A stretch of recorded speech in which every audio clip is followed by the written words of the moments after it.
जय हरी बंधू भगिनींनो, मी संचित तुळशीराम पवार आपले श्री रेणुकाई वैदिक ज्योतिष केंद्र व श्री विश्वकर्मा वास्तुशास्त्र मध्ये हार्दिक स्वागत करीत आहे. बंधू भगिनींनो, श्रावण महिना कृष्ण पक्ष व अष्टमी तिथी म्हटल्यानंतर श्रीकृष्णाचा जन्मदिवस सर्वांना आठवतो.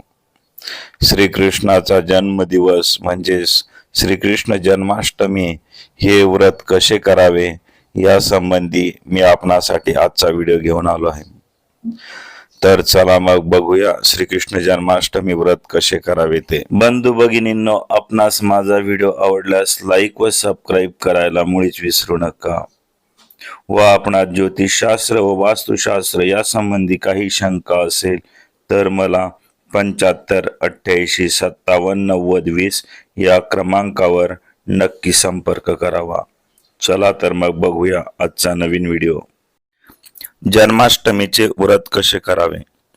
जन्माष्टमीचे व्रत हे श्रावण कृष्ण अष्टमीच्या दिवशी एकभुक्त राहून करावे. मध्यरात्री शुचिर्भूत होऊन संकल्प करावा. बालकृष्णाची मूर्ती किंवा प्रतिमा स्थापन करावी. यानंतर सपरिवार श्रीकृष्णाची षोडशोपचार पूजा करावी. धूप दीप नैवेद्य दाखवावा. श्रीकृष्णाची आरती करावी. पूजा करून पुरुष सूक्त विष्णू सूक्ताचे स्तवन करावे. वाद्यांचा घोष गीतांचे मंगल स्वर पौराणिक कथा ऐकत रात्री जागरण करावे. गोकुळातील कृष्ण जन्माच्या लीला श्रवण कराव्या. यावेळी पूजन करताना बाळकृष्णाला लोणी आणि साखर एकत्र करून त्याचा नैवेद्य दाखवावा. जन्माष्टमीच्या व्रताची दुसऱ्या दिवशी सांगता करावी. या दिवशी पंचोपचार करून उत्तर पूजा करावी. बाळकृष्णाला महानैवेद्य अर्पण करावा.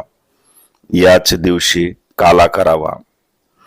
पोहे ज्वारीच्या लाह्या धानाच्या लाह्या लिंबू व आंब्याचे लोणचे दही ताक चण्याची भिजवलेली डाळ साखर फळांच्या फोडी आदी घालून केलेला एक खाद्यपदार्थ म्हणजे काला हा कृष्णाला फार प्रिय होता.